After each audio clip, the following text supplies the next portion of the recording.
singing O Heavenly King. But before that, it's my pleasure to introduce to you Father Isaac Danavicius. I've known him for a number of years and still have no idea how to spell. Doesn't help anything. But he is the priest of St. George Orthodox Church in Altoona, really not far from us, one of the closest churches to our parish. And hopefully we'll be seeing more of him. You know, periodically he and I have tried to invite one another to do joint events. And to this point, you know, for various and sundry logistical reasons, it hasn't worked out. But I wanted someone to talk to us because, you know, all the time I get questions from parishioners, but also from inquirers, from college students and this sort of thing about, you know, what is going on with Orthodox jurisdictions, you know, in the United States. Like all these different names, Serbian Orthodox Church, Antiochian Orthodox Church, like what's happening here? And this picture doesn't seem as unified as something as, for instance, well, I was about to say the United Methodist Church, but actually I guess bad timing for that comment. But it doesn't seem as unified as something as you know, as like the Roman Catholic Church, right? So I asked Father Isaac to come and you know, give us an exploration of the history of American jurisdictions and to talk with us about them. So that's what he's here to do tonight. So thank you very much for being with us, Father Isaac. Thank you for having me, Father Ignatius. So let's begin with prayer.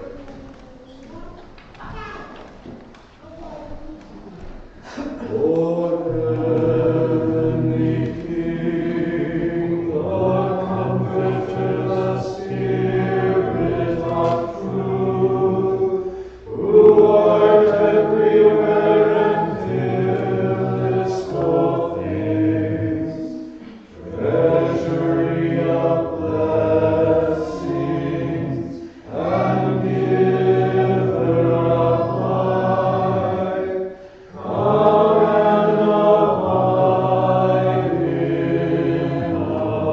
us, and cleanse us from every impurity, and save our souls.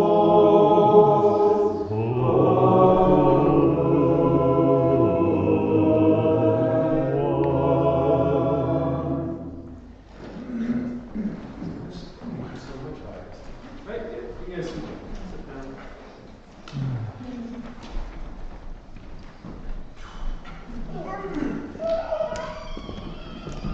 So just a tiny bit about myself to begin with, so you know who's actually giving this whole talk. My name is Father Isaac Danavicius, and I'm the priest down at St. George in Altoona. So pretty much I think well, it may not be the closest church to here, but it's pretty close. I have been there for 5 years now. My wife and I, we have 6 kids, and we're hoping to stay down there and put our bones in the ground in Altoona. So we very much enjoy our time down there, and we're really happy with where we've ended up, especially after living at St. Vlad's and in a 1,000 square foot apartment with 5 children at that time. The space that we have down in Altoona is very nice. My journey to Orthodoxy started in college. I grew up kind of going back and forth between a Baptist and a Calvary Chapel church, so essentially non-denominational, general evangelical. And when we got to college in California, we were part of the honors program there, wherein we went through all the great books of Western civilization, and the person who was in charge of our program made sure that along that road we read the church fathers.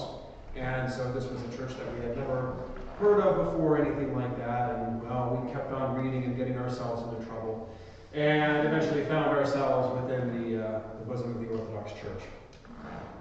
Before we were in Altoona, like I said, I was in St. Vlad's for 3 years, and before that we had lived in Kansas and Oklahoma, and I worked as a 5th grade teacher for about 4 years there. So, and that really was perfect to prepare me for parish life very well. Most adults function on about 5th grade level, which is not a bad thing. 5th graders are actually pretty nice. 5th graders, 6th graders, not so much. That's kind of, they start to revert backwards. So 5th graders are great. So yeah, today I'm going to be talking about the history of the Orthodox Church in America. And I will say one thing at the outset. One of the things that is most marvelous, most impressive, and really downright miraculous about the Orthodox Church in general, throughout all of world history, is the way the Holy Spirit has guided the church, shepherded the church, and kept it together despite all of our best efforts.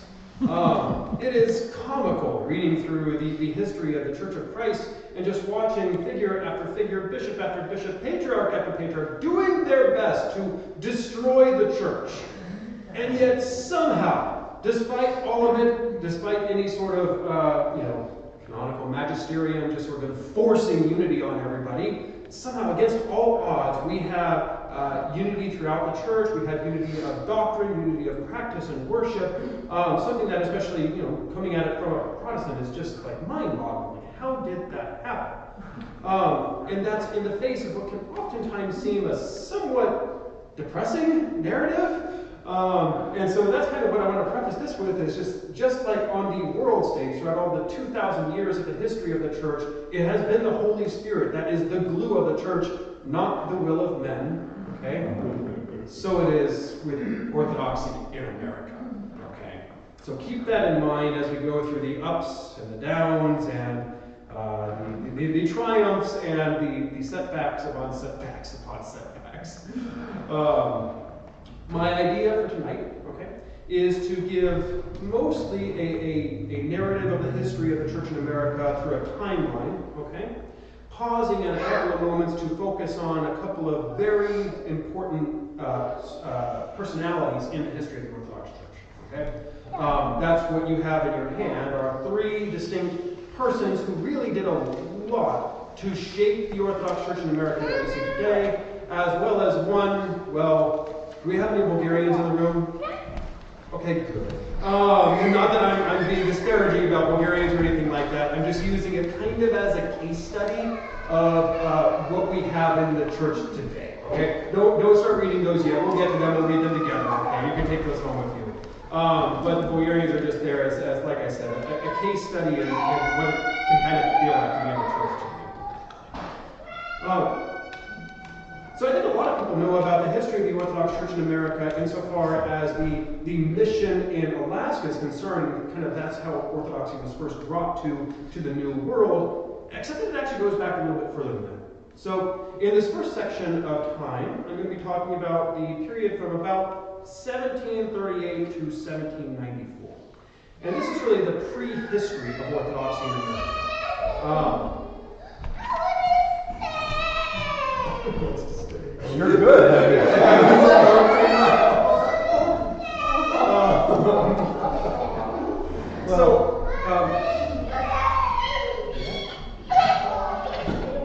So very not well known, but actually in the 13 colonies, before there ever even was a United States of America, there was an Orthodox presence here in the 13 colonies.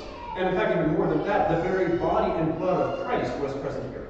And I don't mean in some sort of metaphorical way, there was a very important aristocrat in Virginia and North and South Carolina. He traveled around just a little bit. His name was Philip Ludwell III. And he was from England, as pretty much everybody was at that point. And at one point, he was actually born in America, and at one point he went back to England to visit with his family. While there, and we don't really have any account of this or anything like that, there was a Russian Orthodox church in London, and he became Russian Orthodox. He became convinced of the truth of the apostolic faith. He really didn't write anything about this, but he seems to have been very genuinely in earnest. And we don't really know what went into this decision-making process either, but the bishop there actually gave him permission to carry with him, even as a layman, the precious body and blood of Christ. I think essentially so that it could literally, Christ could literally set foot on American soil, It was a very exceptional kind of case. I don't know of any other time when something like this has happened. But he came back to America, and it's very apparent that he designed his house in such a way that he was hoping to turn it into a chapel. Most English homes did not have apses facing the east. They didn't have access, much less face disease. So he had some very clear intentions. His wife actually passed away, and he brought his 3 daughters back with him to England just so that he could have them baptized as well. In fact, we still today, it's super fascinating, there's been a historical society dedicated to just studying his history, and you can find it online at just ludwell.org. And they have a lot of resources relating to his history, including his translation of the pre-sanctified liturgy.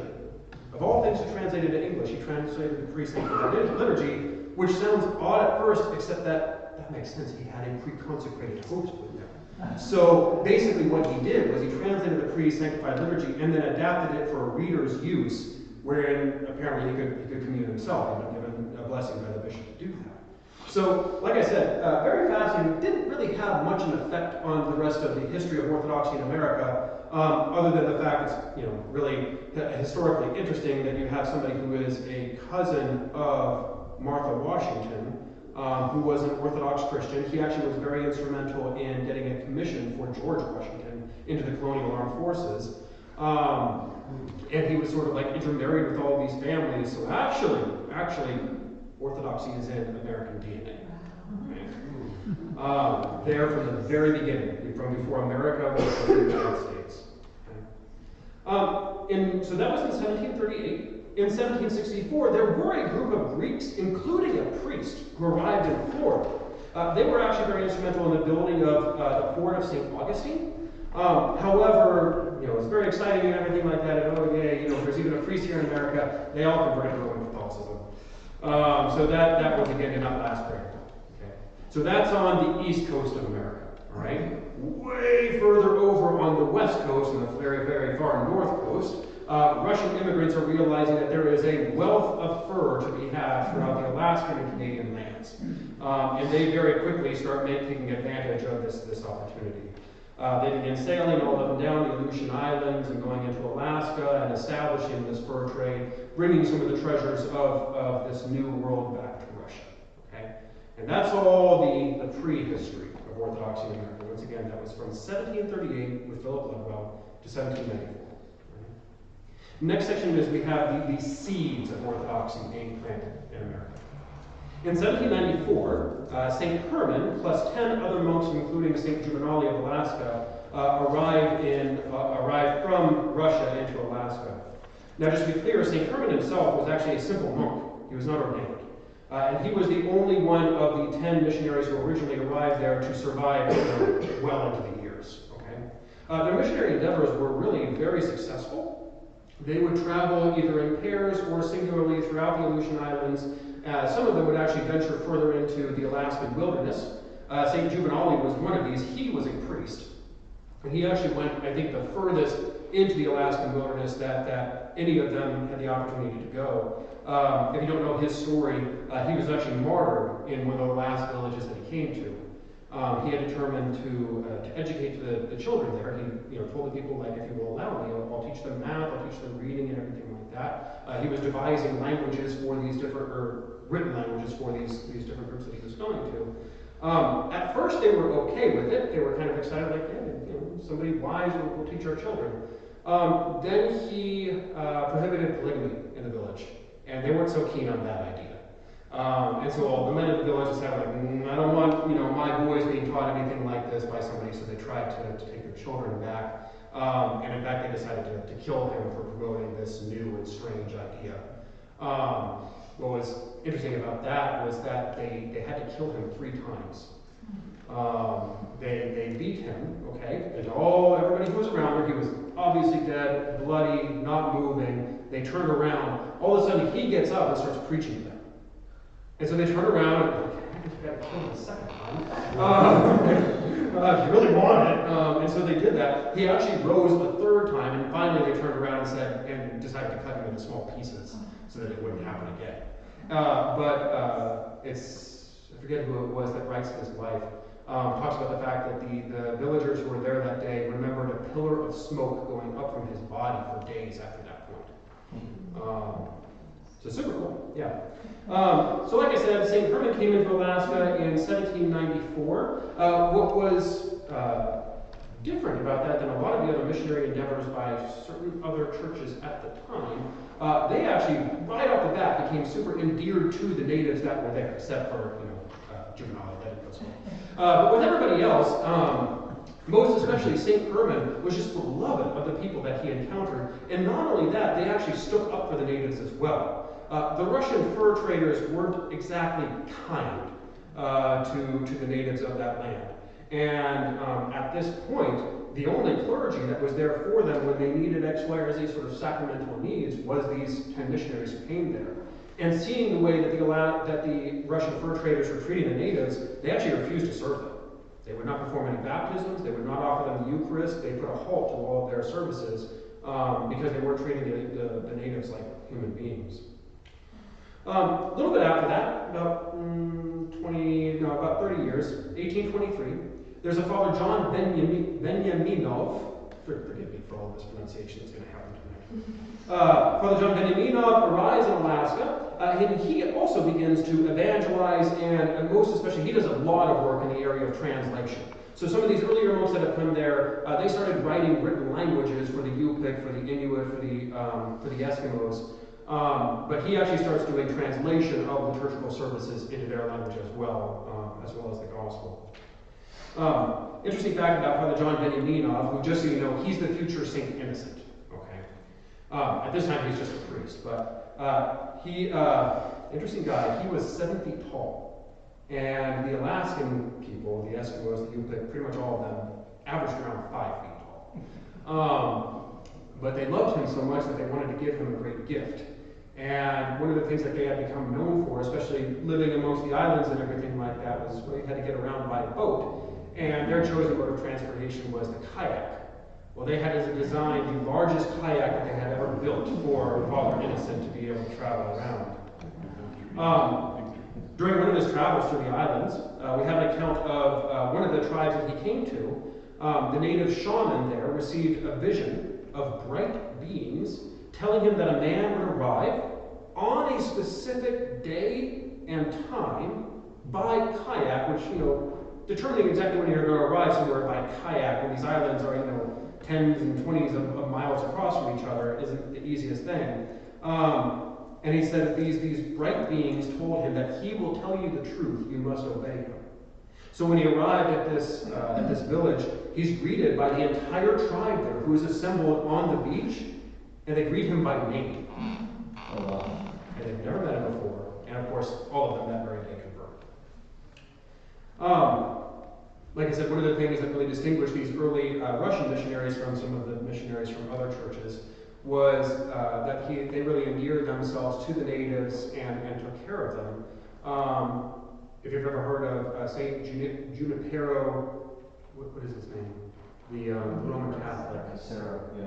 Yeah, Junipero Serra. When he came up for canonization, the people who stood chiefly against his canonization were the California natives that he had evangelized. When St. Herman and Father Innocent came up for canonization, it was the natives that stood up for their canonization. In 1825, St. Nicholas Chapel is built in Fort Ross, California. Fort Ross, you might hear that and think like, oh, there must have been some guy named Ross. That's just how the Mexicans pronounced Russian, Rus. Okay? So it's the Rus Fort, is what it was. And it was established for the fur traders who were just going up and down the western coast, and they needed somewhere to land in California. So they built a chapel there, although the chapel was never consecrated. It actually burnt down several times, but they've reconstructed it, and if you're ever out in California, you can go to Fort Ross and see St. Nicholas Chapel there. In 1836, this Father John, future St. Innocent, arrives in Fort Ross. Doesn't spend too much time there, but this is the first time that any sort of a hierarch or a priest or anybody like that had made it as far south as California. In 1837, St. Herman passed away after he had retreated to Spruce Island. Originally, the mission was run from Kodiak Island, but it just got to be too much for him, and so he retreated to Spruce Island to live out his last days and work out his salvation, and he passed away in 1837. In 1840, Father John is elevated to become Bishop Innocent of Kamchatka, which Kamchatka is an eastern region of Siberia, essentially, and it included Alaska and the west coast of California at that time. Innocent is sent in 1842 to America, so he came back as a priest to Russia, took some time off, his wife actually passed away, and then the Metropolitan decided to make him a bishop as well.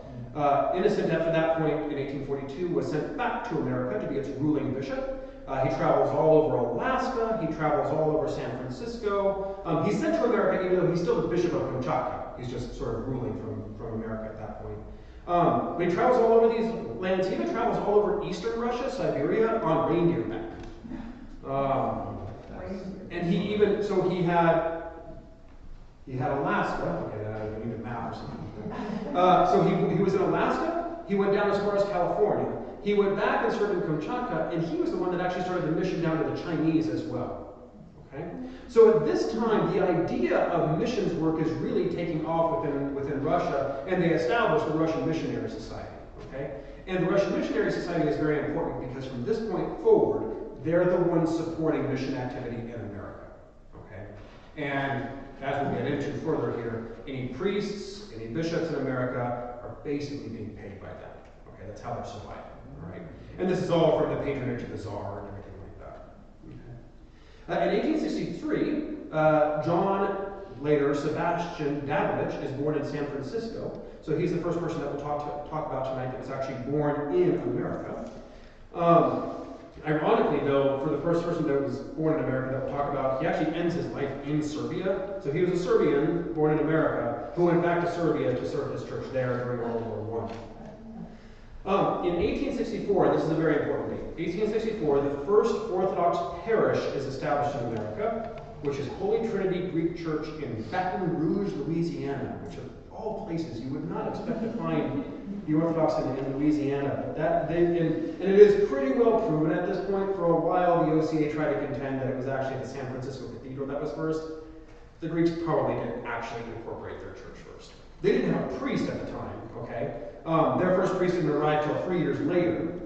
And actually what's interesting about this parish, as we'll find in a lot of other parishes during this time, most especially Greek parishes, is that when they incorporated, they wrote into their constitution that they were under the authority of no bishop. And that was inherent in their parish.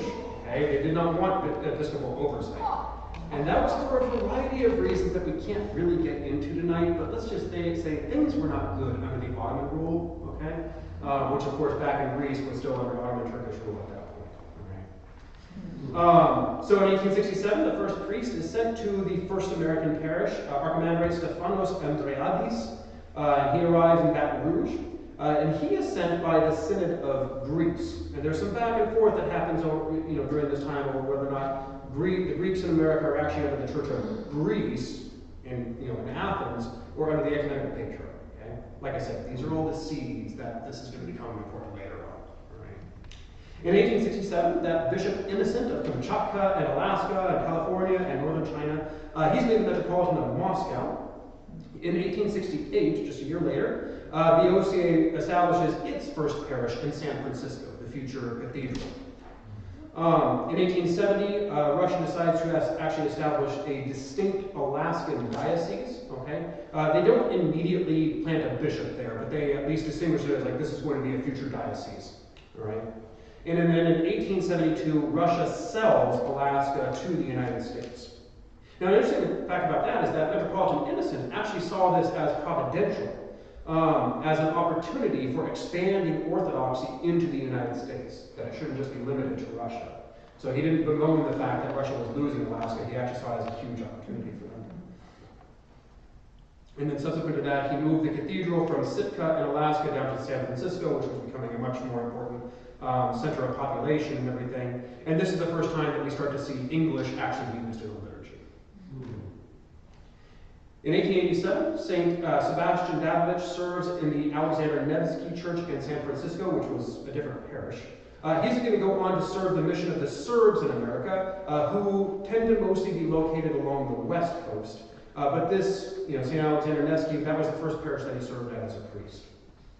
Now, in 1889, a very important person arrives in America. St. Alexis Toth arrives in Minneapolis, Minnesota.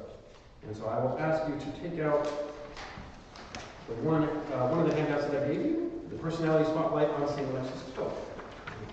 Like I said, I chose these three people, not necessarily, I mean, he's a saint, but the other two aren't. Not necessarily for their holiness or lack thereof or anything like that, just that, like, really, they did more to define what their particular jurisdiction looked like more than almost anybody else. So, Alexis, not even going to try, Toth was born March 14th in 1853 near Prešov, Slovakia. After primary schooling, he attended a Roman Catholic seminary for 1 year, followed by 3 years in a Greek Catholic seminary. Slovakia at this point is under the Greek Catholics. Okay? Following this, he married a certain Rosalie Mihalix in 1878 and was ordained a priest the same year. Unfortunately, soon thereafter that, both his wife and his only child died. He did not spend much time as a father and a husband. In 1889, a petition was received by Father Alexis's bishop requesting that he be sent to the Ruthenian Catholic Church in the United States. Right. So you have a small number, when he gets this letter, a somewhat small number of Eastern Catholics, that is, Catholics from Eastern Europe, who follow pretty much all the same rites and liturgy as we do. They just happen to be in communion with the Pope. Okay? They begin to arrive in the United States. Father Alexis arrived in Minneapolis that same year and held services at St. Mary's Greek Catholic Church. Okay? He basically gets off the train and goes straight to the church and starts performing services. However, that same year, he assumes that probably the right thing for him to do is I should reach out and talk and meet my bishop here. At that point, there was no Ruthenian or Eastern Catholic bishop around him, but being part of the communion of the Roman Church, he pays the honorary visit to his local Latin bishop. Bishop John Ireland of St. Paul and Minneapolis. Bishop Ireland had different ideas for the Roman Church under his control, and this was really the prevailing opinion at this time amongst the Roman Catholics. Okay? This is not the prevailing opinion today. The pendulum has swung totally the opposite direction. Okay? But at this point, the thought was that, and it actually does make more sense canonically, that anybody who's in America who is a Catholic, so in communion with the Church in Rome, they fall under the jurisdiction of the Bishop of Rome. Because jurisdictions and dioceses and things like that, they're built on geographic boundaries, not on ethnicity or anything like that. So given that the Bishop of Rome is the Bishop of Rome and all the West, he's the bishop, he's the patriarch of the West, he's the patriarch of America. And so as these new people are coming in, they're bringing with them their faith, but the Latin bishops of the area are saying, like, no, you need to get on the same page as everybody else around here. We're in America now, and I know that this is going to be a difficult change for you, but you need to start adopting Latin within your Mass at this point, and sort of assimilating into the Roman Catholic culture that's here in America. So their meeting together went horribly, to say the least. Both of them ended up yelling at each other, possibly throwing things around the room. At the conclusion, Bishop Ireland absolutely forbade Father Alexis from serving as a priest anywhere in his diocese, most especially in Minneapolis, as well as forbidding his own clergy from associating with Father Alexis or even his parishioners. It was just like, shun them all. Nobody's allowed to talk to any of them. This didn't go well for the Roman Catholics. Father Alexis attempted to appeal to his bishop, so it's kind of complicated. Because he was in Slovakia being sent to America, he had to have a bishop that he was under, but there were no bishops of an Eastern Catholic Church in America, so he got transferred to a Hungarian bishop, even though he wasn't present in America. It's a mess, but I mean, so is Orthodoxy. So he appeals to his bishop in Hungary, but he receives no reply. We don't know if he got the letter, if he didn't get the letter, whatever. Father Alexis became convinced that he and his fellow Eastern priests were to be recalled to Europe. There were rumors circulating at this time, so it's a little bit hard to know why he thought this, but it was in the water, okay, so he wasn't completely unjustified in believing this. And that their parishes were to become Latin. I say it as unclear whether this is true because there's not any sort of like, Bishop Ireland didn't announce from the pulpit this is going to happen or anything, but it's probably true. In order to preserve their ethnic heritage, Father Alexis initiated communication with the Russian Bishop of San Francisco, and both he and his parish were received by them in 1892. Father Alexis then began a campaign to convert his fellow Eastern Catholics in North America. By the time he died, in 1909, 20,000 Eastern Rite Catholics had converted. Following in his wake by 1916, well over 100,000 100,000 had converted, and anywhere between 100 and 300 parishes have changed over as well.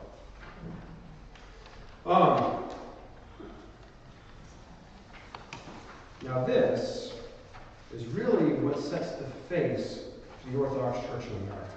But we'll get to that later on.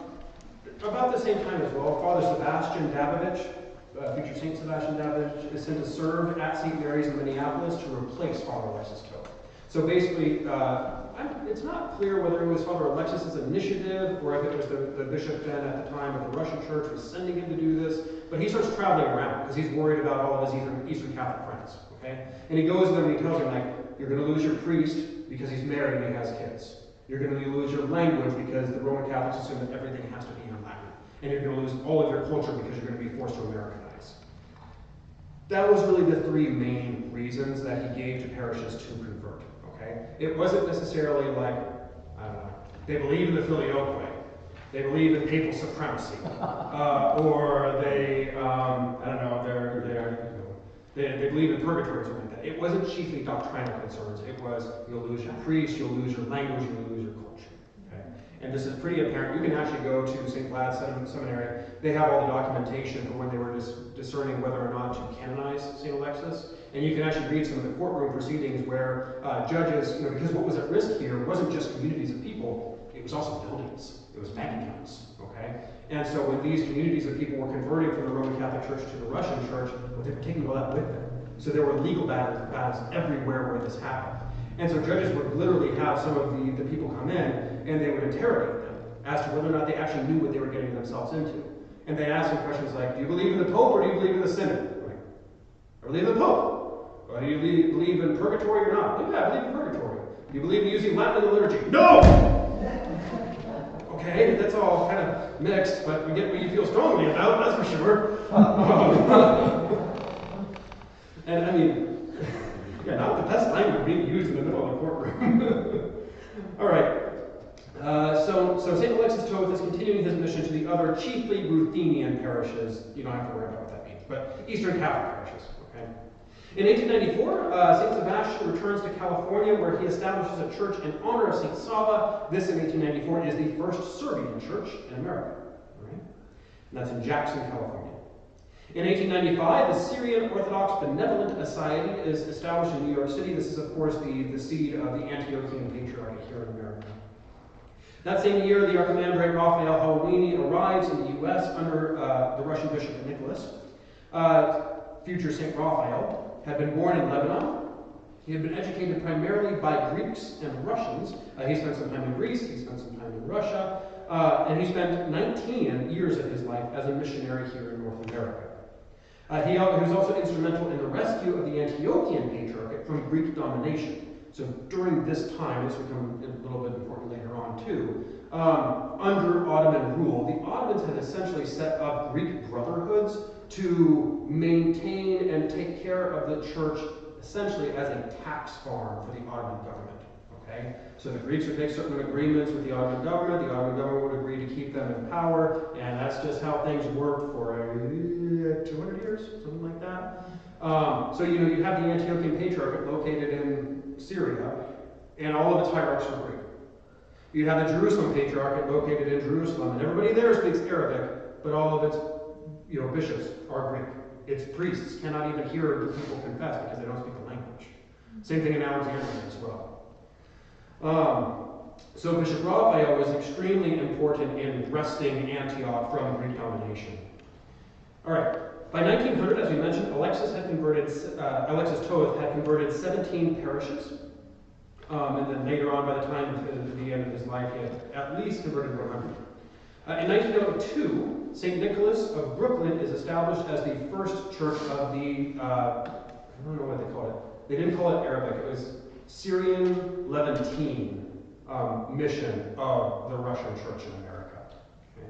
And Father Raphael, future bishop, and St. Raphael served as a priest there. In 1903, a Russian auxiliary bishop of Alaska is consecrated, so now America has at least 3 bishops. Okay?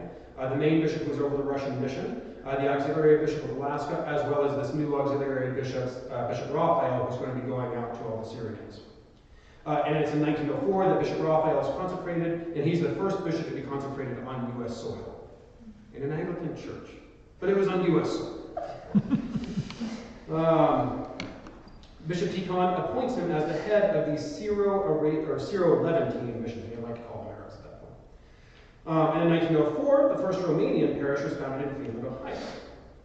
1905, Sebastian is made archimandrite. He serves in Chicago, and he's sort of put in charge of leading the Serbian mission. So now the Russian mission has at least enough, or the Russian church, they actually call it the Russian mission in America, has its own distinctive missions to people of Arab birth, people of Serbian background, sort of Romanian. That's a little bit less clear whether that was really a concrete effort.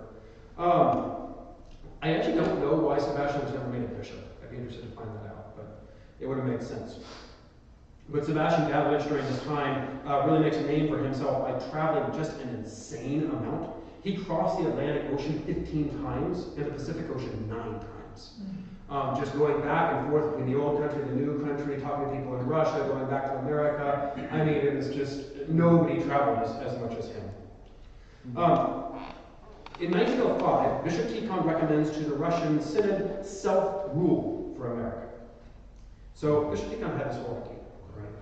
And it depends who you talk to, whether this idea is extraordinary and visionary, and this is what should happen in America, or this is a horrible, terrible, no good, awful idea that is kind of responsible for where we are today. Okay? And his idea was that the Russians should rule over America, but grant it mostly self-rule and allow it to have subordinate ethnic dioceses within its one overarching archdiocese. So you have the Russian Archdiocese of America, and perhaps it's got a diocese of the West, diocese, in San Francisco, a diocese of the Northeast, and Washington, diocese of the South, and Dallas, okay? But then it also has these ethnic dioceses, which are over the entire country, but only for the Arabs, or only for the Greeks, or only for the Serbs.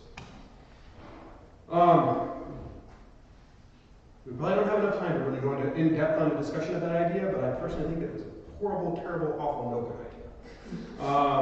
Number one, just the canons, of the first 7 ecumenical councils and other canons as well are very clear. Like, dioceses are supposed to be geographic. That way, for instance, if there happens to be somebody in the South who identifies as Orthodox and yet goes to anti-Semitic and racist sort of parades and beats people with an Orthodox cross, his bishop can tell him, like, you're excommunicated.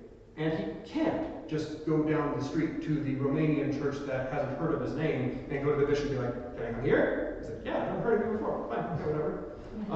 So having geographic dioceses prohibits that kind of thing from happening. All right? It also shows that in Christianity, there is no Greek, there is no Scythian, there is no barbarian, okay? The one church is the one church for all. You don't have a separate diocese established just because people come from an Arab background, right? If we have extra time, we'll talk more about that. All right?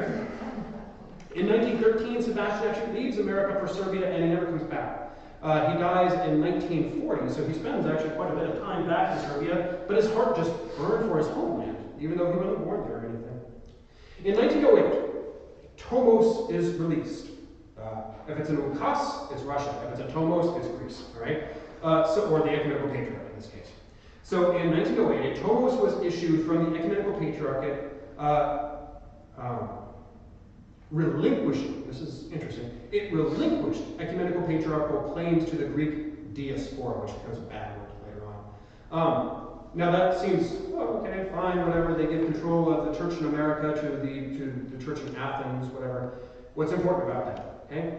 There is a canon in the Fourth Ecumenical Council, which has been the subject of just unending debate as to what it really means, okay? Although really that only started at this point, okay? That wasn't like a debate that raged on through the centuries of the church. This is the first time it becomes an issue, okay? It says, I can read it later on, but it grants to the Ecumenical Patriarch the prerogative of ruling over the Christians in the barbarian lands. It actually says in the barbarian lands of Pontus, Asia, and Thrace. Okay? But they like to leave that last part out. Okay? It's just the Christians in the barbarian lands. So this time in 1908, the Ecumenical Patriarch used that canon so that he had the prerogative to relinquish control over the Christians in America. Now, Give that 2 decades and it's going to get flipped over, okay? But that's the first time that canon was ever invoked to use or to show such a principle. Okay? In 1916, by this time, there have been around about 163 Uniate parishes, that is 100,000 faithful, have converted to the Russian Church. However, throughout this time, from 1900 to 1920, 350,000 at least, that's all we have documentation for, but there's probably more than that, it's probably more like 450,000 Greek immigrants arrived in the United States. Due to all the conflict that Greece has been having with the Ottoman rule, with the Turks and everything like that, they're just fleeing, okay? And they're all coming to America. In 1915, St. Raphael dies, having founded 30 parishes, okay? St. Raphael traveled throughout the country, finding Arabs basically that were already here, okay, that had been here for a while. They needed baptisms, they needed the Eucharist, they needed parishes of their own.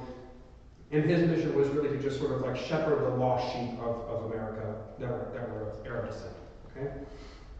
In 1917, and this is another, everybody should know this date is very important for a number of reasons. In 1917, the American diocese is the single largest diocese by number of parishes in the entire Russian Church. Okay. However, it's made up in a very unique kind of way. Yes, the hierarchy is Russian. The money is coming from the Russian Missionary Society. Its priests are all Russians. Almost none of the people are Russian. Almost none of them. Because for whatever reason, there were lots of different waves of immigration that came to America. And I just mentioned the Greek wave of immigration. Before that, you did have an Arab immigration that came to America, some maybe 100,000 Arabs. You had the Irish, the Italians, the Germans. There just never was a big wave of Russian immigration to America prior to probably about 1943. And so at this point, you have, once again, the single largest diocese in the entire Russian Church is all Greeks and Arabs and Serbs and Romanians, almost no Russians. Okay? It all was kind of held together real tenuously there for a very short amount of time. And then, what happens in 1917 happens. Okay? This next section we're going to call Chaos, Immigration, and Expansion. Okay? So 1917, if that number is, or if that date isn't ringing a bell for you, that's when the October Revolution happens in Russia. Okay? The Bolsheviks take power, which actually in the beginning was really funny. It was almost seen as a good thing for the church, because for all of his many pious ways of living and good things about him, Tsar Nicholas, along with the entire Romanov dynasty before him, had actually kept pretty much like an iron foot on the throat of the church for a long time. They had wanted to meet together and conduct a church council to a lot of things needed to be fixed. Some things probably didn't need to be fixed that they wanted to fix, but they wanted to institute a lot of changes. One of the most important of them being to actually reinstitute the Patriarchate of Moscow. For about 200 years, the Tsars had just decided that there was not going to be a Patriarchate of Moscow. There would be a synod of bishops ruling over Moscow, which would actually report to a person called an Oberprocurator, which, yes, was a word that they stole from the Germans, who would act, for all intents and purposes, like their patriarch, but who was the right-hand man of the Tsar. So it was essentially the way that the Tsar could seize control of the church without actually seizing any sort of ordination. Okay? He made it subject to secular power. Okay? That's sort of what Peter, the not so great. So it was funny because within 1 year, okay, in the early part of 1917, the Tsar abdicates. Okay? And everything is sort of thrown into confusion. There's sort of a provincial government that's in charge, but actually Patriarch Tikhon immediately seizes upon, or he's not Patriarch at that time, Metropolitan Moscow, Tikhon seizes on that opportunity and says, "Get all the bishops together right now." And they get all together and they have this massive meeting, and there's all these different, they were even talking about things like going on to a new calendar and stuff like that. Okay?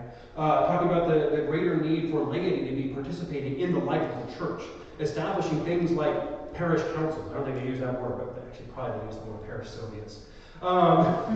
Maybe that was better than we didn't use that term. But establishing things like parish councils and local sort of like diocesan councils of laity, helping out in the governance of the church. And he was able to do all that. The only real lasting change that it made, though, was to reinstitute the Patriarchate. Nothing else of it really was. There was no time to enforce any of the rest of it, because then by October that year, the Bolsheviks had seized control and actually took Patriarch Tikhon and put him under house arrest and started killing priests, left, right, and everywhere. So 1917 changed everything, and of course, all the money coming from the Russian Missionary Society, the event immediately dried up. It was overnight. Okay. And so from this point forward, one of the first casualties of this was that the Antiochians split between those who wanted to stay under Russia and those who wanted to enter back into communion with the actual Antiochian Patriarchate back in Syria. Okay. The dates for this are really hard to figure out because they're really hard to figure out. Okay. Arab say under communion, or do you mean like place themselves under? Place themselves under the authority of them. Yeah, I'm not entirely sure. The Arab mentality is less focused on clear distinctions and breaks and things like actually breaking communion kind of thing. They just, from this point forward, they had two different administrative loci in America, one of which went back into the authority of the Antiochian Patriarchate, one which ostensibly remained under the Russians, but that did not last for very long. They were just kind of their own thing, right? They were a large group, but they weren't really functioning under anybody's authority.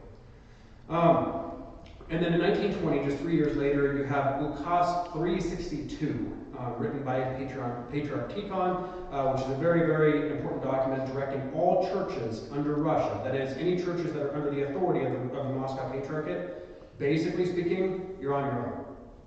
We do not know if we will be able to get communication out after this point. We do not know if we will be able to administer anybody after this point.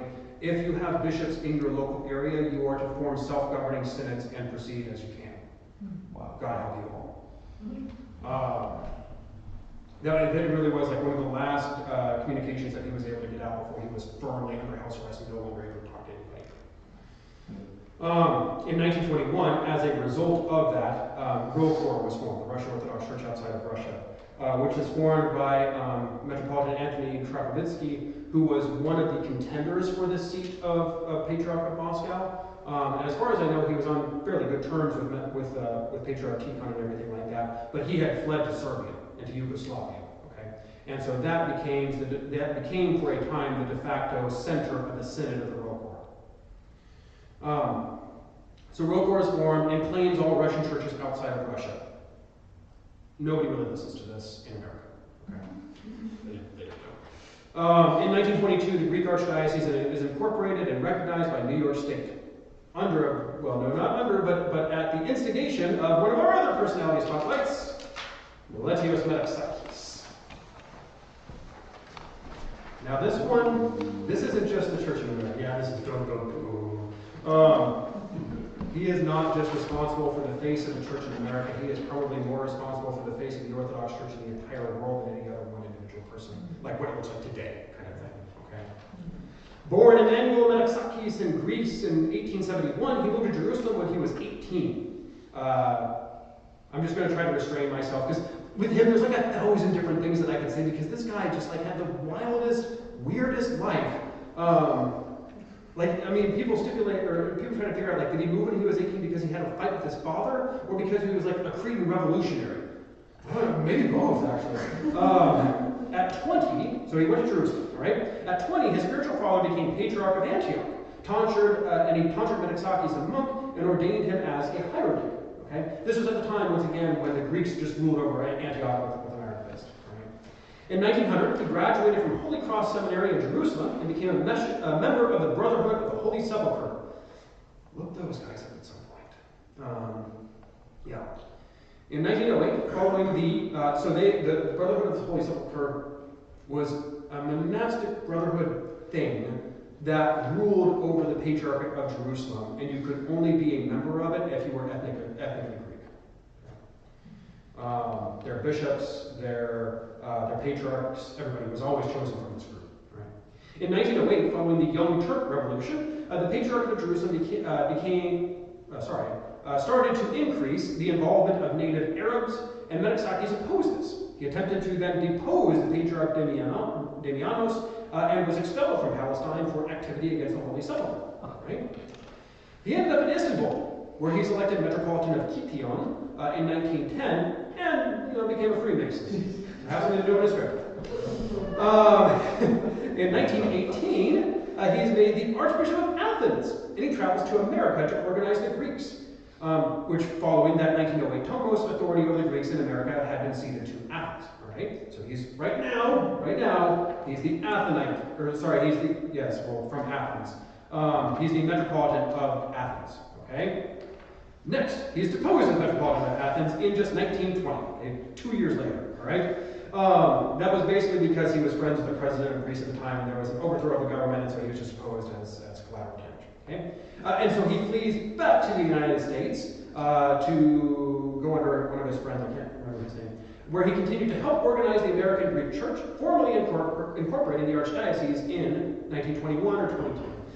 In 1921, under very strange circumstances, that is, only 13 of the 68 bishops were present, Metaxakis is elected ecumenical patriarch. And of the bishops absent, 7 were metropolitans who then immediately met in Athens to declare that his election was invalid. Metaxakis did not care. So he just shows up in Constantinople and just tells everybody, like, just so you know, I was elected ecumenical patriarch, okay? He's enthroned in 1922, and one of his first acts, he accomplishes more in like 1 year than any other bishop has ever accomplished. I'm not saying it was good, he was just really active. One of his first acts was to repeal the 1908 Tomos and declare the right of the ecumenical patriarchate to direct supervision and management of all Orthodox parishes located outside the borders of the local Orthodox churches, without exception, in Europe, America, and other places. This is where you see that application of Canon 28 of Chalcedon. They're all mine. Later that year, he unilaterally recognized the autocephaly of both Czechoslovakia and Serbia, because I don't know, because he just needed something else to do to just show that he was the biggest, guy on the block, and transferred the whole Greek Church of North and South America to the ecumenical patriarch. In 1923, he presided over a Pan-Orthodox Congress to inaugurate the new calendar. Like I said, he really is responsible for basically the way that the entire modern Orthodox Church looks. I ran out of, you'll see real quick, I ran out of room down here. During this time of turmoil with the Turks, they had the opportunity, he had the opportunity because they were doing the population exchange, okay? And they actually offered him, like, why don't you just move the ecumenical patriarch? Go to Thessaloniki, somewhere that's actually going to be like, will harbor you and will not be in constant antipathy with you like the Turkish government will be. But he refuses. Then he's deposed as the ecumenical patriarch. And so he becomes Patriarch of Alexandria. He tried to actually, when he became Patriarch of Alexandria, he just said, he didn't ask for anybody's opinion on this, he just said that, like, because of the weakness of the ecumenical patriarch these days being under Turkish control, Alexandria is just going to become the first of all equals. He didn't ask for anybody's vote, it didn't happen or anything like that, he just said it, okay?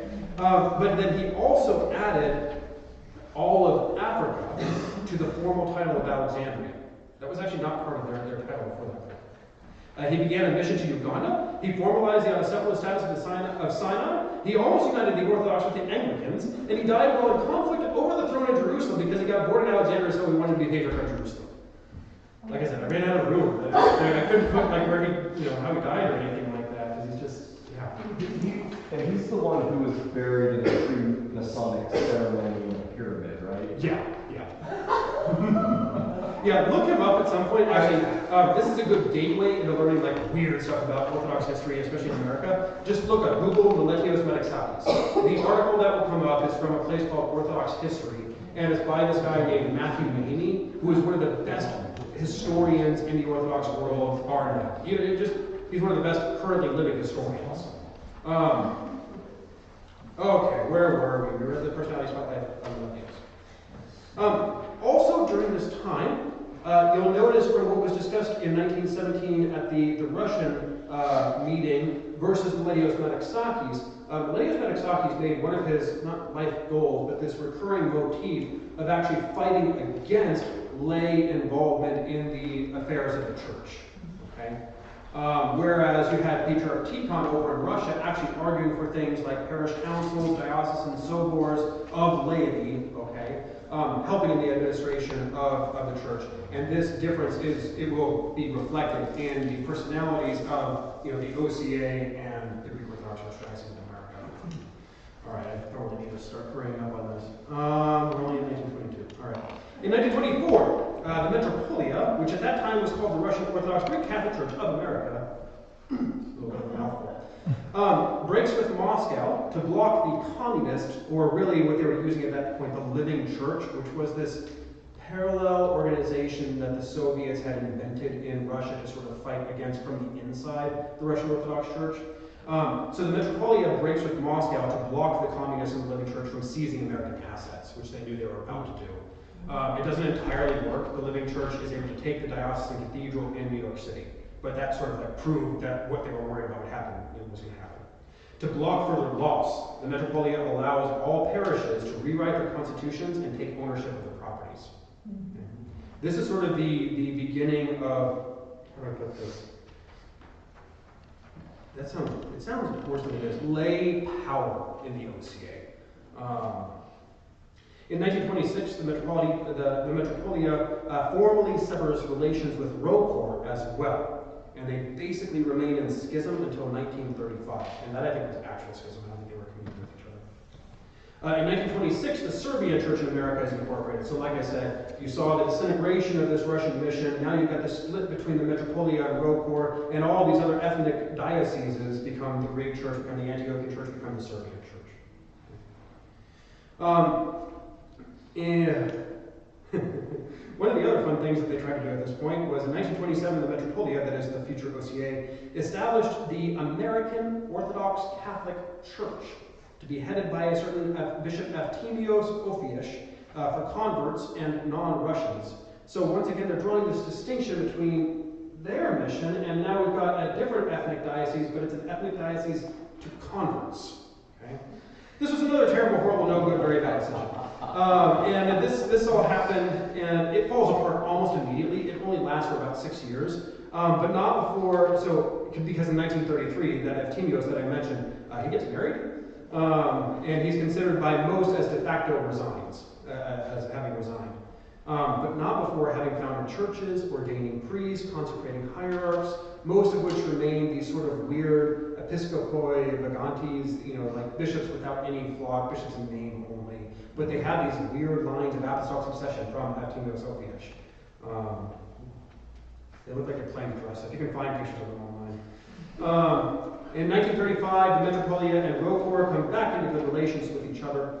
By 1936, there's a very clear split between New York and Toledo for the Antiochian Archdiocese. Okay, you have Anthony Bashir as consecrated by Antioch and Rokor, interestingly, and then you have Samuel David consecrated by the Metropolia, by the OCA. Okay, so he obviously is representing sort of like, obviously the OCA is not really under the Russians anymore, but he's representing the Ruski side of everything, and Metropolitan Anthony Bashir is representing the Antiochian, the actual distinctly Antiochian contingency.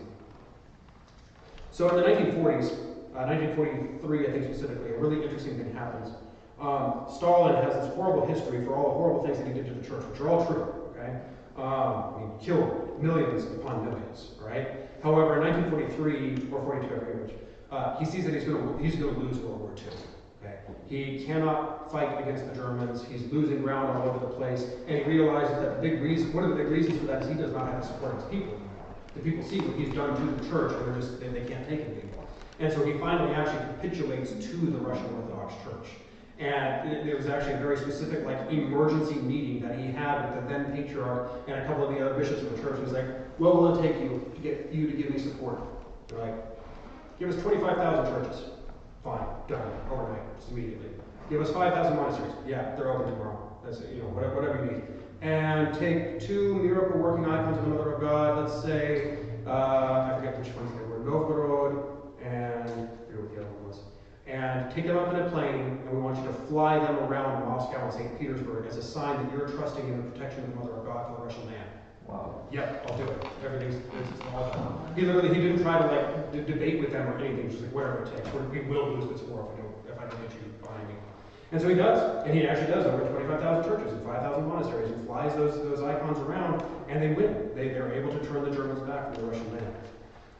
This was taken by some really optimistically. They say, okay, fine, look, we can deal with having, a socialist economy and a kind of totalitarian regime if we can have our church back, okay? We can deal with that, the worst things that happened in the history of the church, okay? They were wrong in their optimism, okay?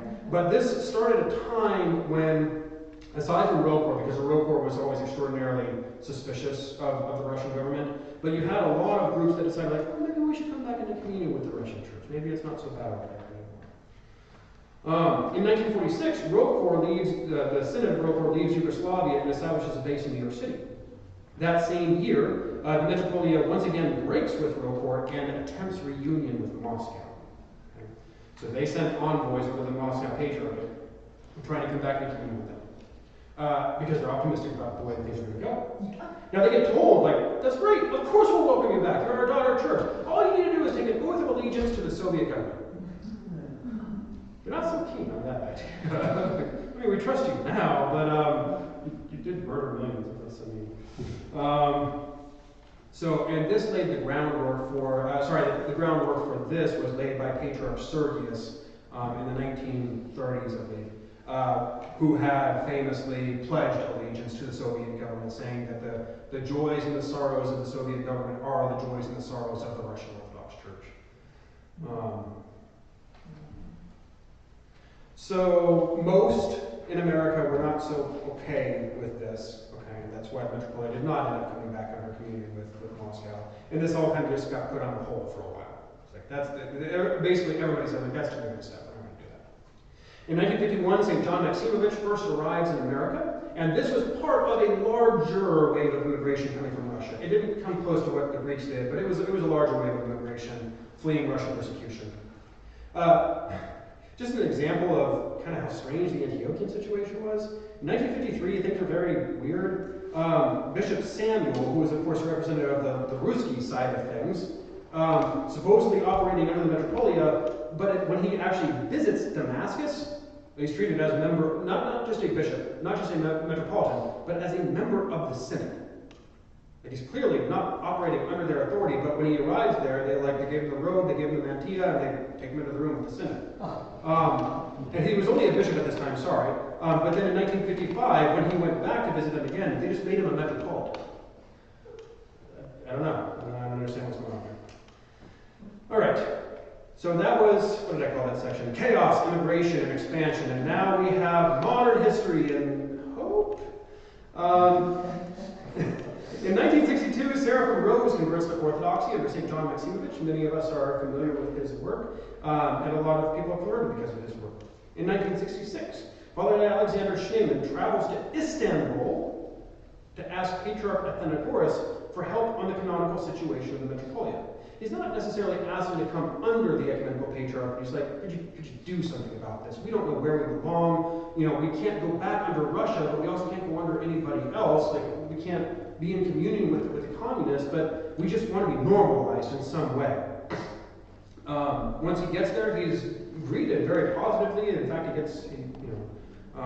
he's greeted with a pectoral cross. That's a gift for him. However, once he gets into the room with the ecumenical patriarch, he's told, "You're Russians. Go to your mother church, for no one else can solve your problem except for the Russians," which is weird for the ecumenical patriarch to say, given all the other things he's done. In 1970, he does, in fact, go back to the Russians, and the OCA is granted autocephaly by Patriarch Alexius I.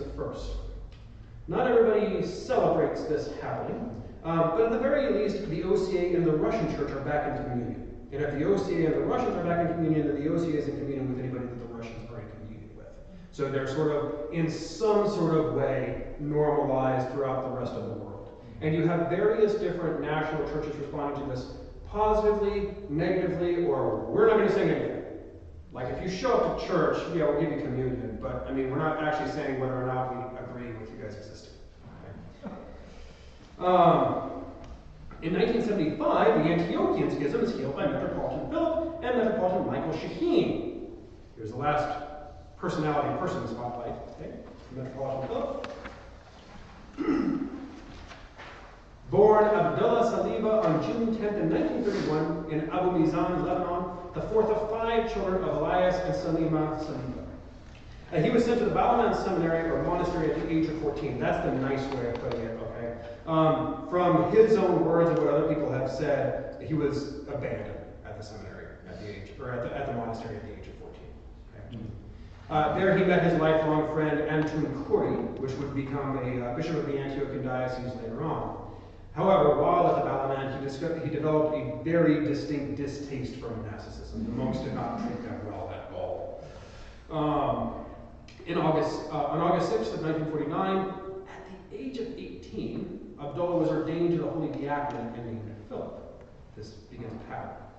Subsequently, he studied at the Anglican Kelham Theological College and the University of London, as well as both Holy Cross and St. Platt's. Quite the Renaissance man. He was ordained to the priesthood in 1959 at the hands of Metropolitan Anthony Bashir and assigned to St. George Parish in Cleveland, Ohio. Only 6 years later, at the age of just 35, Philip was consecrated as Metropolitan of the Antiochian Archdiocese of North America. 24th of June, 1975, Metropolitan Philip and Metropolitan Michael Shaheen reunite the Antiochian Archdiocese after 50 years of division, which was almost entirely the result of the work of Metropolitan Philip. After years of effort and fundraising, land in Pennsylvania is purchased for the founding of the Antiochian Village Retreat Center and Summer Camp in 1978, and that really starts an era of one of the things that the Antiochians put a lot of focus on, and that is developing these summer camps all throughout the country. There are lots of things we do bad, there's one thing we do good. In February of 1987, Philip receives the Evangelical Orthodox Church into the faith, and that really changes the face of the Antiochian Archdiocese. It's not actually like a ton of people, but it's a relatively small number, around probably between 2,000 and 5,000 people who really have a heart for evangelism and missions. Okay? And basically, he receives them, I think that's it further down. He receives them and tells them, I'll bring you orthodoxy, you bring me America. In 1994, he presided over, actually he technically didn't preside over this, and that's an important point. He hosted the Legionnaire Conference, where the American jurisdictions demanded unity. Archbishop Iacobos of the GOA, he presided over it. So it was meant to be this symbol of cooperative effort between the two of them. But the Antiochians had the conference center, and therefore we sort of let the GOA be the ones who presided. In 2003, autonomy is granted the Antiochian Archdiocese of North America. I put that autonomy very much in quotes, okay? Is granted the Antiochian Archdiocese of North America, with her bishops granted diocesan status. However, this was rescinded in 2010. We can talk about all the reasons for that later on. All right. 1975 to 1994 was a period which saw the churches actually grow together in a lot of respects. The churches in America, that is. The rest of the world was chaotic. But in America, the OCA was working with the GOA, was working with the Antiochians, was working with the Serbians. Everybody was on pretty friendly relations. Maybe not the Metropolitan and ROCOR, or the OCA and ROCOR, not as much. But everybody else was doing pretty well. Okay? In 1987, as I mentioned, Metropolitan Philip accepts the Evangelical Orthodox Church. And in 1994, you had the Legionnaire Conference. And I will say, this is sort of the period of history. It was like, well, this isn't really history so much as this is, recent memory. Okay. So some of these things are like, kind of subject to hearsay and what a number of people remember as having happened and everything. So 1994, there was a conference that happened at Antiochian Village and Legionnaire. Philip decided to host this conference, and he allowed Archbishop Iacobos to actually head the entire conference. Everybody was there. Everybody in America. It was one of the very few times we would actually get together. I mean, the Bulgarians were there. Okay. GOA, the OCA, the ROCOR, maybe not as many of ROCOR. But the entire point of it was to call for an idealized American United Orthodox Church. Okay. This was the subject of probably one of my longer bits of research in seminary. And they all agreed. It was kind of amazing, actually.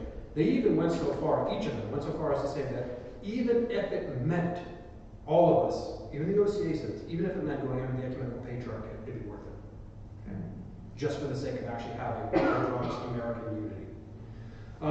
In fact, it was Bishop Maximos of the GOA. He did a presentation trying to describe one way of moving forward with this jurisdictional unity, and he was from the GOA. So he said, look, what if we all went under the ecumenical patriarchate? And with the way that they did this was that somebody would do a presentation, and then somebody had to come up with a response to it. Okay? And these weren't just like schlubs. These were the bishops presenting their ideas for unity. And so Bishop Maximus presented that idea, and it was actually Archbishop Peter of the OCA who was tasked with responding to that. And he basically says, yes, we're willing to do that. However, it has to happen now or nobody will ever take it seriously again. It did not happen. So this, at the time, and there's even a video, sort of documentary video that was done on this by the evangelical Orthodox folks that have come in. And it's like, everybody's smiling, there's so much hope in the air, we can actually see the path forward, there's so much compromise being made on either side, and then somebody lets the word out, and it gets back to the ecumenical patriarch, and everything crumbles to pieces. Within the next couple of years, Yakos is called to Istanbul, and he is immediately forced to retirement for even thinking that he had the prerogative to do something like this. The GOA is greatly humbled by Patriarch Bartholomew over this issue. Ironically, given that they were humbled over this, he actually decides to unilaterally promote all of its bishops, which you think, why on earth does he want to promote their bishops after they just got done almost trying to break away from them? It's because it involved a canonical restructuring of the Greek Orthodox Archdiocese of America, wherein at this point, before they had an archbishop and they had diocesan bishops that were under him. He took all those diocesan bishops and promoted them. So now they have an archbishop who basically serves as a sort of figurehead for Greek American Orthodoxy, and all the diocesan bishops are metropolitans, which means that they actually report directly to the ecumenical patriarch. So now no sort of unilateral action could ever be taken by them without agreement of literally all the metropolitans all at the same time. In 2003, so Metropolitan Philip, on the other hand, he wanted to keep on pushing forward in whatever way he could see possible with, things that would be advantageous toward the pursuit of American Orthodox unity. And so he petitioned the Patriarch for self-governing status. Actually, he petitioned them for autonomy, which is like a step underneath autocephaly. It means that you're still linked to a patriarchate, but really, you take care of pretty much everything on a day-to-day sort of basis. Our name is still on your letterhead, all right? What he was granted was not autonomy, he was granted self-rule. And when they tried to point out, you realize those two words literally mean the same thing. We're like, yep, we know. So why don't we just call it autonomy? No, we call it self-rule. So it was definitely, there was a message being sent of we've got a backdoor on this. And it was used. So self-governing status was granted to the Antiochian Archdiocese in America. It was given diocesan bishops, which up to that point had only had auxiliary bishops. Okay? However, there are basically no canons governing auxiliary bishops. We're going to have to talk about that, but they're very strange historically. However, diocesan bishops, there's a ton of canons. And there's a ton of rights, prerogatives given to diocesan bishops, even as opposed to their own metropolitan. It's not clear if Philip was entirely aware of that fact. And so when inevitably there arose a dispute between one of the diocesan bishops and Metropolitan Philip, and Metropolitan Philip says, I'm so sorry, this is just not working out. I'm going to move you from this diocese to that diocese. He came back with, that's not actually canonical, you can't do that. And Philip was like, it's done all over the world. What are you talking about? Bishops move from one place to one place all the time. He's like, I will take you to spiritual court. I have these canons right here. Once a diocesan bishop is married to a diocese, you can't move him again. And Philip was like, never mind what we said about self-rule, okay? Patriarch, can you just take that off the letterhead now? And they literally did. They took it off the letterhead, they took it off the website, and it just disappeared quietly overnight. And Bishop Mark is now in the OCA.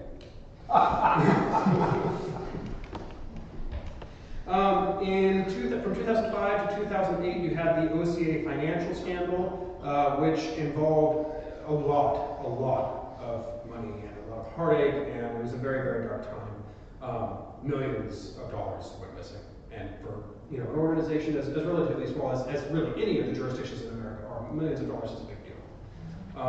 The chancellor for Presbyter Robert Quadrati was immediately dismissed. He was even deposed from the priesthood. And jailed. And jailed, yeah. The OCA Metropolitan, 4 days after the final financial documentation was released, he immediately resigned.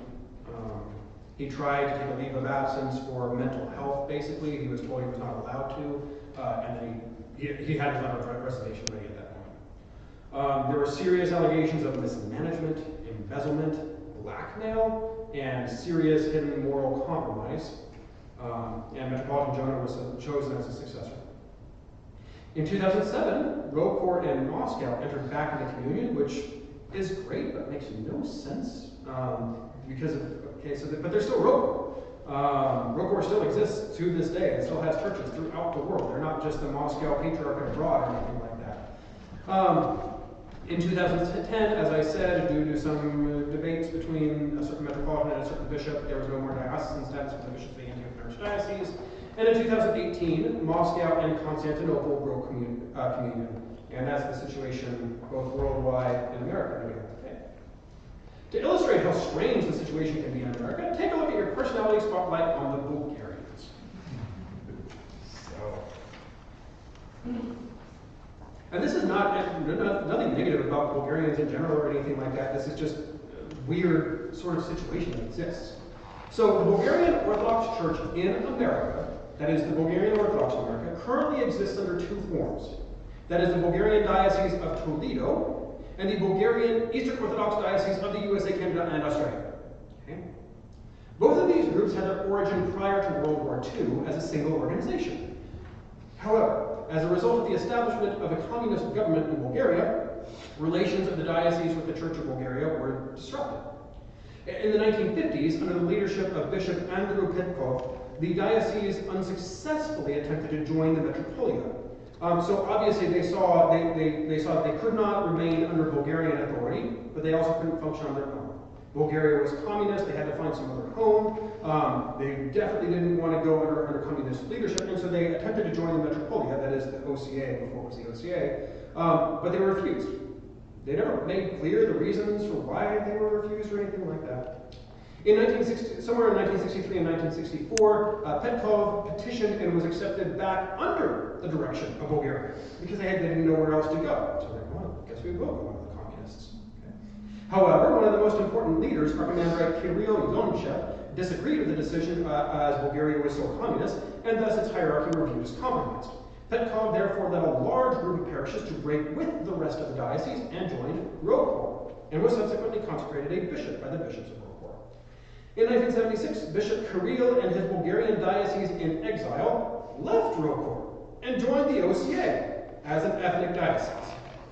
Therefore, Petkov's group, which formerly refused to be united with Bulgaria and desired to join the Metropolia, is now under the Bulgarian hierarchy. While Yonchev's group, which originally applied to be part of Roquefort, is now a part of the OCA.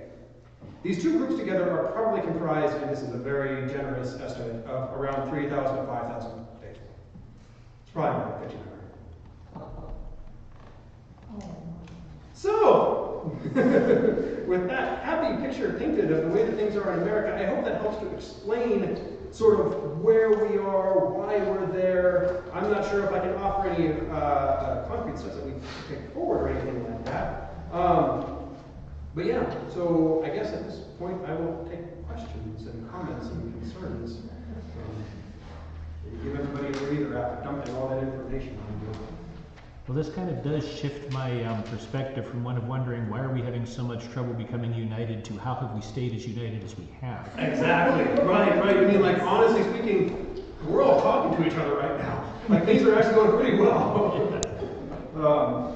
Especially in comparison to a lot of the rest of the world. Like, America is this picture of, like, Orthodox cooperation, you know. We have our issues and everything, but a lot of times, like, when we're doing a Sunday of Orthodoxy or something like that, we'll figure out ways to accommodate and try to, you know, allow Greek priests to be present where Roquefort priests are present, and try to, you know, so maybe they don't co-commune, but at least they're in the same location or something like that. There's mostly pretty much goodwill amongst the different groups in America at this point, I would say. You know, we have clergy brotherhoods on Facebook that everybody's allowed to be a part of. You don't have to be, you know, on Moscow's or Constantinople's side or anything like that. With all this history of division and back and forth, how did it affect the liturgy and the services in the churches? Were they all different? Most of the churches in America simply follow the prescriptions instructions that they were given from their mother churches. Now, the only place where that was a little bit difficult was with the OCA, primarily with the Carpatho-Russians that joined. And that was such a massive shift. You weren't just talking about individuals, you weren't just even talking about a couple of priests, you were talking about over 100 parishes converting within just a couple of years. And so formerly they were part of the Unia, which of course is former Orthodox churches that are now in communion with Rome, and their liturgics were a little bit off because of that. Things like, they didn't practice, they did the whole like Roman Catholic First Holy Communion thing, where their children didn't go to communion until they were like 7 or 8. They had a couple of other practices that were a little bit odd, and it just over the years they tried to bring them into more uniformity and regularity with the rest of what's practiced in the Orthodox world. Well, there's another funny example because you have the Carpatho-Russian eparchy of the OCA as well as the Carpatho-Russian eparchy of the GOA as well. So yeah. Liturgically speaking, though, no. I mean, you'll definitely, in a church here, you'll notice some differences in a couple of the things that we do down at St. George in Altoona, but you'd feel at home, you would know what was going on. At most, you'd be like, oh, they skipped a litany. Yeah, we do that. Not because it's our church, that's just a Greek tradition, and there's a couple of litanies that we don't say. But yeah, we have much more in common liturgically, worship-wise than we have. That's different. Thank you. Yeah, one question for myself moving forward is, what could we do? What would American Orthodox unity look like at this point? I think that the most important, by far, the most important thing, if you're really wanting to contribute to American Orthodox unity and the future of Orthodoxy in America, raise your children. Raise your children Orthodox. That is the largest threat looming over really all Christian denominations in America, but not most especially, but also the Orthodox as well. And not allowing them to be dominated and brainwashed by certain forces of our culture and political apparatus. The other thing is that Foros definitely has to go, but we don't have much control over that. But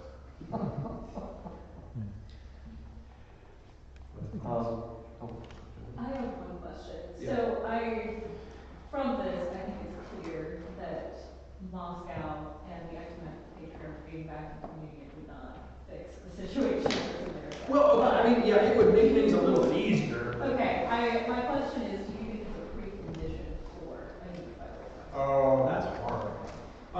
Because there's lots of different ways that things could move forward. It wouldn't necessarily have to involve every single different jurisdiction or anything like that. Honestly, ROCOR is probably just going to keep being ROCOR no matter what. I mean, if they're still ROCOR, despite the fact that they're back in communion with Moscow, I guess ROCOR is a permanent fixture of world Orthodoxy. But for the rest of us, pretty much all of us, to my knowledge, we're all in communion with each other. It's just the Russians that have a problem with communion with anybody under the ecumenical patriarchate. So I think that it's important in moving forward. That's a whole tangled mess in and of itself. You have like 5 different rival competing jurisdictions just within Ukraine. In some ways, the American thing would be easier to disentangle than that. Yeah.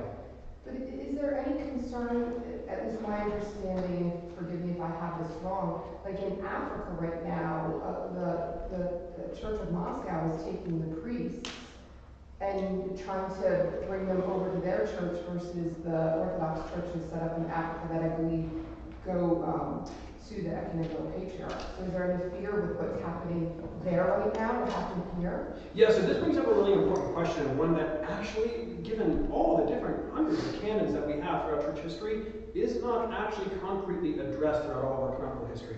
And that is how to evangelize a new area, and whose responsibility it is, and whose authority it is, okay? So, like I mentioned in here, that's important and noteworthy that Miletios Metaxakis, when he became Patriarch of Alexandria, just quietly added, and all Africa, to his title. And that was respected until Kirill. and until what has happened in the last few years. Yeah, but it is. And, well, go ahead. Oh, it is kind of funny. Like nobody really thought of it at the time. It was like, yeah, I guess you can have Africa if you really want it. Like, okay, be a little bit more forward-looking. You can't just allow somebody to seize an entire continent. Like, that's a big deal. I'm not saying that there's necessarily like we can have a good, lively discussion as to whether or not that should be the case, and maybe somebody could argue that it should be the case. In certain senses, historically, Alexandria has exercised certain prerogatives over churches like Ethiopia, when Ethiopia was still in communion with Alexandria. Like their bishops, or at least their metropolitans, they were always consecrated by the Alexandrians. Okay, kind of almost like, if you want to think of it as like an umbilical tether back to the rest of the Orthodox world.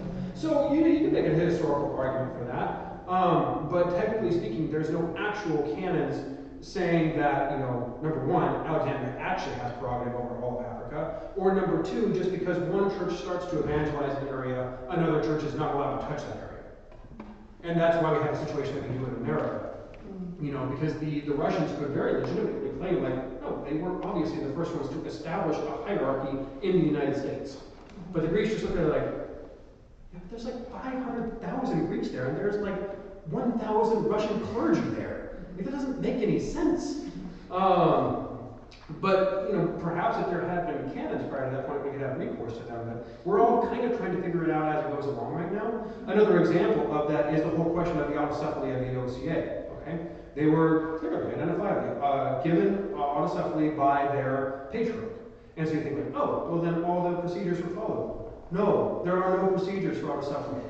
Nowhere in any of the canons is it ever delineated how an autocephalous church is made. Yeah, and actually last year you had really a wonderful event in terms of Orthodox history in that the Macedonian Orthodox Church, which for decades was out of communion with all of us, was restored to communion. But they were also granted autocephaly. But by whom? Yeah. Okay? Because Serbia claims Serbia did it. And Bartholomew claims Bartholomew did it. Yeah, exactly. And it's all this like, who can do it first, because that means that it's their authority. How is it done in Albania then? They have autocephaly too. Is that from the Good. patriarch? How about in Albania? I don't know in Albania, although I will say that in Albania all their hierarchs are Greek. Yeah. So. Well, and it would have been either the church in Greece, I assume, or the ecumenical patriarch. Yeah. Weirdly, also Albanians oftentimes claim to be Greek. So. Yeah, I should know that. I've been in Albania for a long time, so. Yeah.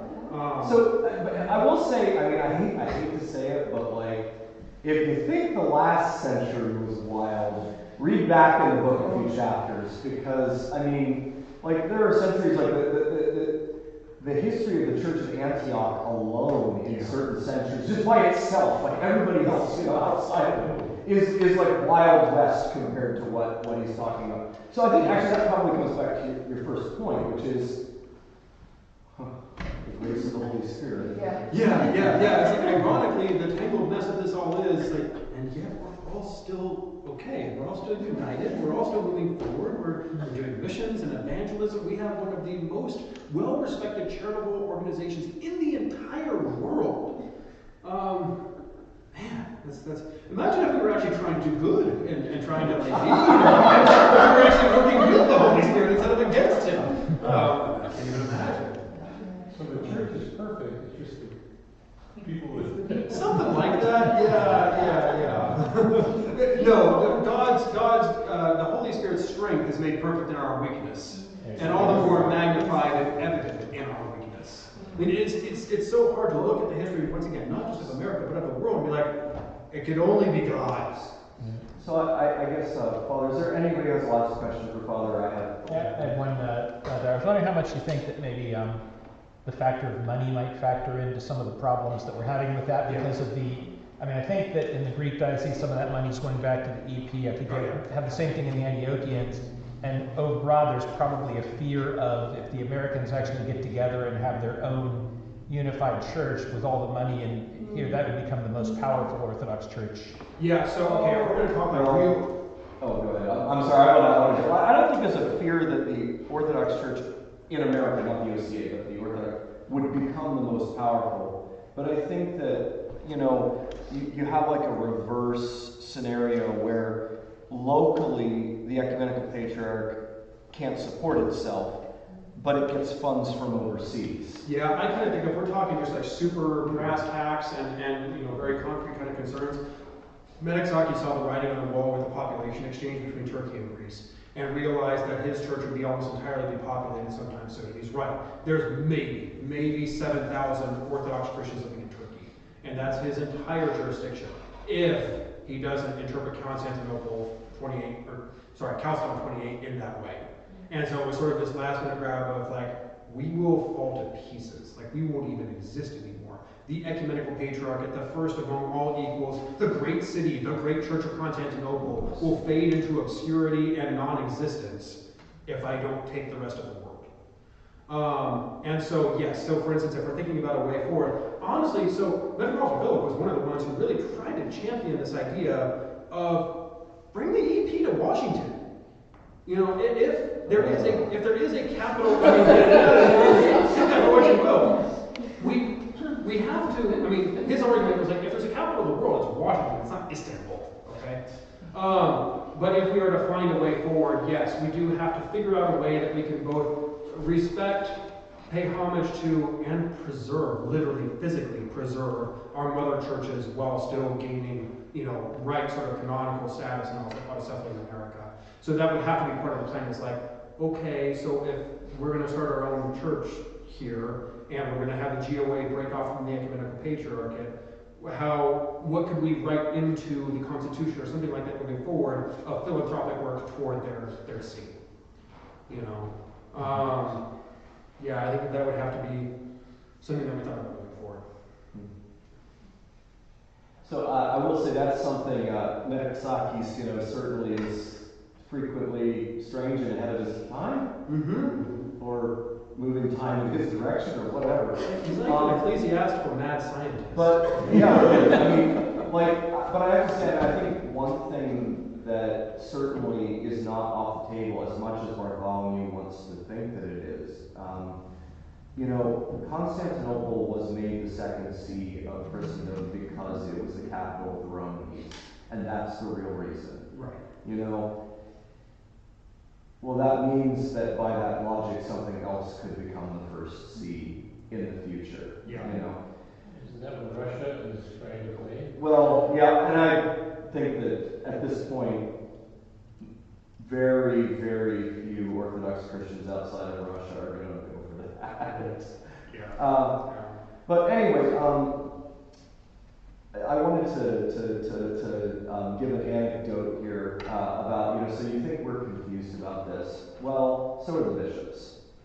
Metropolitan Tikhon, who was a wonderfully humble human being, and really is a blessing to have as our first hierarch in the OCA, he has served twice with Patriarch Bartholomew.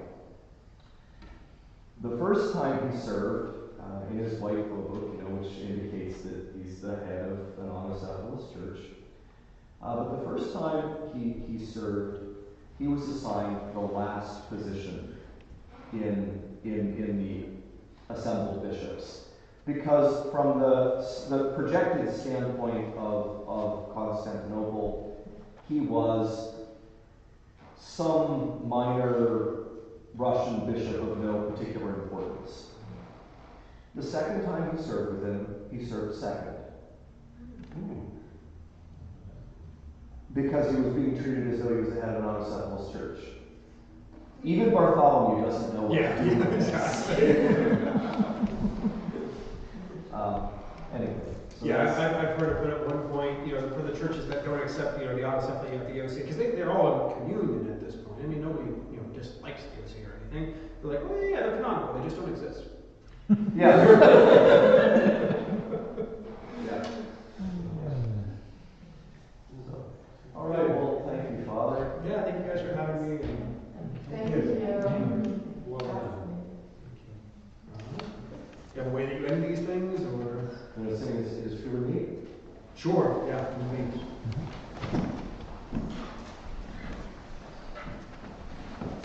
It